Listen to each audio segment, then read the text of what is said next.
دعوت دیتا ہوں محترم مقام جناب شیخ نظام الدین صاحب ضلع مجدہو، معاون جنرل سیکریٹری آل انڈیا ملی کونسل، شیخ نظام الدین صاحب سے گزارش ہے کہ مائک پر تشریف لائیں، اپنے خصوصی خطاب سے حاضرین کو مستفید فرمائیں۔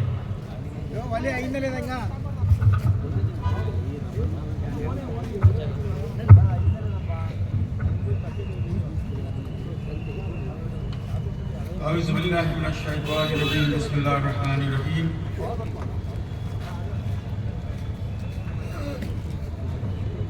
اسٹیج پر موجود معزز حاضرین، شہر کرنول کے علماء کرام، بزرگوں اور میرے نوجوان ساتھیوں، السلام علیکم ورحمۃ اللہ وبرکاتہ۔ اتنے بڑے جلسے میں اور چوٹی کے علماء اور دانشور یہاں موجود ہیں،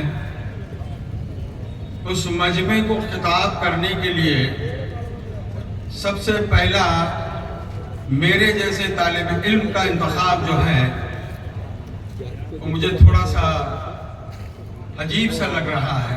بہرکیف بہت زیادہ وقت نہ لیتے ہوئے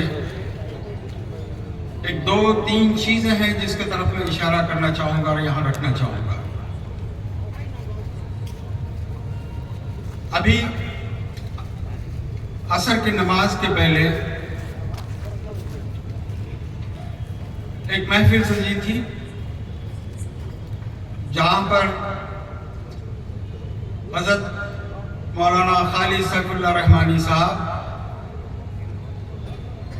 صدر آل انڈیا پرسنل لاء بورڈ، انہوں نے مختصراً مگر بہت اہم نکات پر اپنی بات رکھی، جس میں سب سے اہم تھی اتحاد ملت کی، جس کو ہم ابھی بھی تلاش کر رہے ہیں اور جس کا فائدہ تو کچھ نہیں رہا مگر نقصان ہی نقصان رہا۔ اور اس اتحاد ملت پر آل انڈیا ملی کونسل مسلسل کام کرتے آ رہی ہے، اور اسی کا نتیجہ تھا کہ 2015 میرا خیال ہے اتحاد ملت پر ایک فیصلہ ہوا اور ایک بہت ہی خوبصورت جامع ایک پروپوزل جو ہے ملت کے سامنے آپ حضرت مولانا خالد سیف اللہ رحمانی صاحب نے تحریر کی، اس کا نام تھا میثاق اتحاد۔ میں چاہوں گا آل انڈیا ملی کونسل کے ذمہ داران کرنول شہر کے کہ اس کی کاپیاں بنا کر ہر مسجد میں اس کو تقسیم کی جائے، اور ہم سب لوگوں کا یہ فرض بنتا ہے کہ اس پر عمل کریں۔ ایک تو نکتہ یہ تھا، بہت ساری چیزیں سامنے ہمارے ہیں، حالات جس طریقے سے سنگین ہوتے جا رہے ہیں، ایک پوری منظم یلغار ہے اور روز بروز کوئی نہ کوئی مسئلہ ہمارے سامنے کھڑا کیا جاتا ہے،